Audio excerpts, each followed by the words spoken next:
पुराणों में कल्कि अवतार के कलियुग के अंतिम चरण में आने की भविष्यवाणी की गई है। अभी कलियुग का प्रथम चरण ही चल रहा है, लेकिन अभी से ही कल्कि अवतार के नाम पर पूजा पाठ और कर्मकांड शुरू हो चुके हैं। कुछ संगठनों का दावा है कि कल्कि अवतार के प्रकट होने का समय नजदीक आ गया है और कुछ का दावा है कि कल्कि अवतार हो चुका है। कल्कि अवतार को लेकर हिंदुओं में ये भ्रम और मतभेद क्यों है? क्या शंकराचार्य इसे स्पष्ट करने की जिम्मेदारी नहीं रखते हैं? वर्तमान में भगवान कल्कि के नाम पर उत्तर प्रदेश में संभल ग्राम में एक मंदिर बना है। उनके नाम पर दिल्ली आदि क्षेत्रों में ऑडियो, वीडियो, सीडी, पुस्तक आदि साहित्य सामग्री का विकास कर प्रचार प्रसार किया जा रहा है। उनके नाम की आरती, चालीसा, पुराण आदि मिलते हैं। उत्तर प्रदेश में सक्रिय कल्कि वाटिका नामक संगठन का दावा है कि कल्कि अवतार के प्रकट होने का समय नजदीक आ गया है। इन लोगों का मानना है कि देवी जगत में कल्कि अवतार हो गया है। स्वप्न, जागृत और वाणी अनुभवों द्वारा वे भक्तों को संदेश दे रहे हैं। उनकी महाशक्तियां भक्तों की रक्षा के लिए इस जगत में चारों ओर फैल चुकी हैं। अब बस उनका केवल प्राकट्य शेष है। इसका तार्किक आधार यह है कि अवतार किसी समय सीमा में बंधा नहीं होता। उसके प्राकट्य के अपने मापदंड होते हैं। हिंदू धर्म के पतन का एक मुख्य कारण यह है कि हर वह कार्य किया जा रहा है जिसका वेदों में उल्लेख नहीं मिलता है। हिंदुओं के एकमात्र धर्म ग्रंथ है वेद।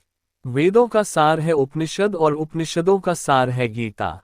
इतिहास ग्रंथ महाभारत का एक हिस्सा है गीता।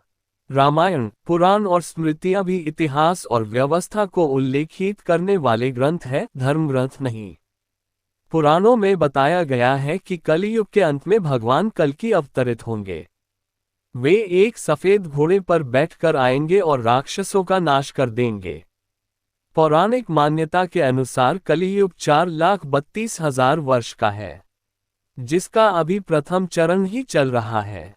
कलियुग का प्रारंभ 3102 ईसा पूर्व से हुआ था, जब 5 ग्रह मंगल, बुध, शुक्र, बृहस्पति और शनि मेष राशि पर 0 डिग्री पर हो गए थे। इसका मतलब 5119 वर्ष कलियुग के बीत चुके हैं और 4,26,881 वर्ष अभी बाकी है और अभी से ही कल्कि की पूजा, आरती और प्रार्थना शुरू हो गई है। माफ करना, अभी से नहीं, करीब 350 साल से उनकी पूजा जारी है। यह अवतार भविष्य में होगा या नहीं यह अभी अनिश्चित है, लेकिन लोगों को कौन रोक सकता है पूजा करने से? मूर्ख लोग तो अमिताभ और रजनीकांत की पूजा भी करते हैं। कल्कि पुराण के अनुसार कलयुग में भगवान विष्णु कल्कि रूप में अवतार लेंगे। कल्कि अवतार कलियुग व सतयुग के संधिकाल में होगा। यह अवतार 64 कलाओं से युक्त होगा। पुराणों के अनुसार उत्तर प्रदेश के मुरादाबाद जिले के शंभल नामक स्थान पर विष्णुएशा नामक तपस्वी ब्राह्मण के घर भगवान कल्कि पुत्र रूप में जन्म लेंगे। कल्कि देवदत्त नामक घोड़े पर सवार होकर संसार से पापियों का विनाश करेंगे और धर्म की पुनः स्थापना करेंगे। स्कंद पुराण के 10वें अध्याय में स्पष्ट वर्णित है कि कलियुग में भगवान श्री विष्णु का अवतार श्री कल्कि के रूप में संभल ग्राम में होगा। अग्नि पुराण के 16वें अध्याय में कल्कि अवतार का चित्रण तीर कमान धारण किए हुए एक घुड़सवार के रूप में किया है और वे भविष्य में होंगे। कल्कि पुराण के अनुसार वह हाथ में चमचमाती हुई तलवार लिए सफेद घोड़े पर सवार होकर युद्ध और विजय के लिए निकलेगा तथा मलेच्छों को पराजित कर सनातन राज्य स्थापित करेगा। पुराणों की यह धारणा कि कोई मुक्तिदाता भविष्य में होगा सभी धर्मों ने अपनाए। क्या ये अवतार हो चुका है? इसके विपरीत कुछ अन्य पुराण और बौद्ध काल के कवियों की कविता और गद्य में ऐसा उल्लेख व गुणगान मिलता है कि कल्कि अवतार हो चुका है। वायु पुराण अध्याय 98 के अनुसार कल्कि अवतार कलयुग के चरमोत्कर्ष पर जन्म ले चुका है। इसमें विष्णु की प्रशंसा करते हुए दत्तात्रेय, व्यास, कल्कि विष्णु के अवतार कहे गए हैं, किंतु बुद्ध का उल्लेख नहीं हुआ है।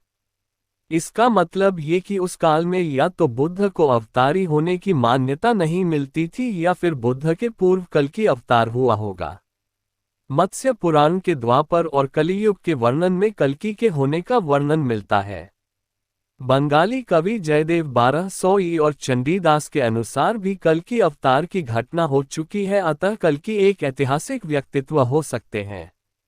जैन पुराणों में एक कल्कि नामक भारतीय सम्राट का वर्णन मिलता है।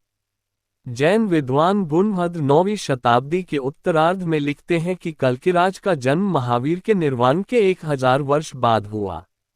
जिनसेन उत्तर पुराण में लिखते हैं कि कल्किराज ने 40 वर्ष राज किया और 70 वर्ष की आयु में उसकी मृत्यु हुई। कल्किराज अजितांजय का पिता था। वह बहुत हिंसक और क्रूर शासक था जिसने दुनिया का दमन किया और निग्रंथों के जैन समुदाय पर अत्याचार किए। गुणभद्र के अनुसार उसने दिन में एक बार दोपहर भोजन करने वाले जैन निग्रंथों के भोजन पर भी टैक्स लगा दिया था, जिससे वे भूखे मरने लगे। तब निग्रंथों को कल्कि की क्रूर यातनाओं से बचाने के लिए एक दैत्य का अवतरण हुआ, जिसने वज्र के प्रहार से उसे मार दिया और अनगिनत युगों तक असहनीय दर्द और यातनाएं झेलने के लिए रत्नप्रभा नामक नरक में भेज दिया। प्राचीन जैन ग्रंथों के अनुसार कल्कि एक ऐतिहासिक सम्राट था जिसका शासनकाल महावीर की मृत्यु के 1000 साल बाद हुआ, यानी कि महावीर स्वामी का जन्म यदि प्राचीन काल निर्धारण अनुसार माने तो 1797 विक्रम संवत पूर्व अर्थात महावीर के 1000 वर्ष बाद यानी 797 विक्रम संवत पूर्व कल्कि हुए थे, अर्थात 739 BC। अब यदि हम अंग्रेजों द्वारा लिखे इतिहास का काल निर्धारण माने तो महावीर स्वामी का जन्म 599 BC हुआ था। इसका मतलब महावीर के 1000 वर्ष बाद कल्कि हुए थे, यानी कि तब भारत में गुप्त वंश का काल था। मौर्य और गुप्त काल को भारत का स्वर्ण काल माना जाता है। गुप्त काल के बाद ही भारत में बौद्ध और जैन धर्म का पतन होना शुरू हो गया था। आधे भारत पर राज्य करने वाले बौद्ध और जैनों का शासन आखिर हर्षवर्धन के काल तक समाप्त होकर शून्य क्यों हो गया? तब क्या हम यह माने कि गुप्त वंश के पतन के बाद ही कल्कि का अवतार हुआ, जिसने शक, कुषाण आदि को ही नहीं मार भगाया बल्कि जिसने बौद्ध और जैनों के प्रभुत्व को भी समाप्त कर दिया? यदि हम प्राचीन तारीख निर्धारण के अनुसार कल्कि का जन्म 739 BC मानते हैं तो इसका मतलब कि जैन तीर्थंकर पार्श्वनाथ 877 BC के बाद कल्कि का जन्म हुआ होगा। पार्श्वनाथ के काल में जैन धर्म अपने चरमोत्कर्ष पर था और निश्चित ही तब हिंदुओं के लिए जैन धर्म एक खतरा जान पड़ा होगा।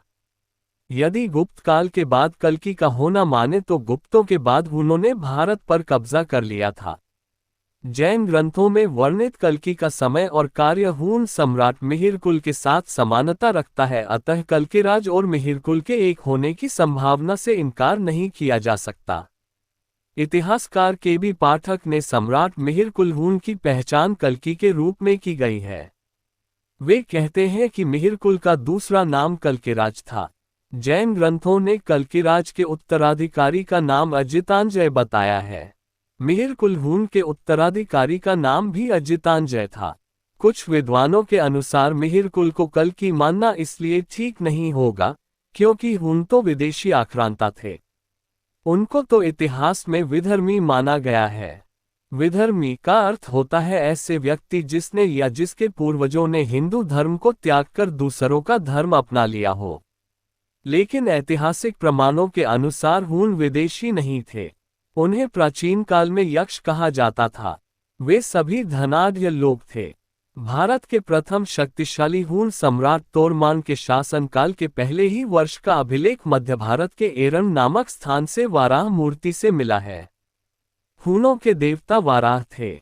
कालांतर में हूनों से संबंधित माने जाने वाले गुर्जरों के प्रतिहार वंश ने मिहिरभोज के नेतृत्व में उत्तर भारत में अंतिम हिंदू साम्राज्य का निर्माण किया और हिंदू संस्कृति के संरक्षण में हूनों जैसी प्रभावी भूमिका निभाए। अंततः ये कहा अभी भी सही नहीं होगा कि कल्कि अवतार हो चुका है या नहीं हुआ है।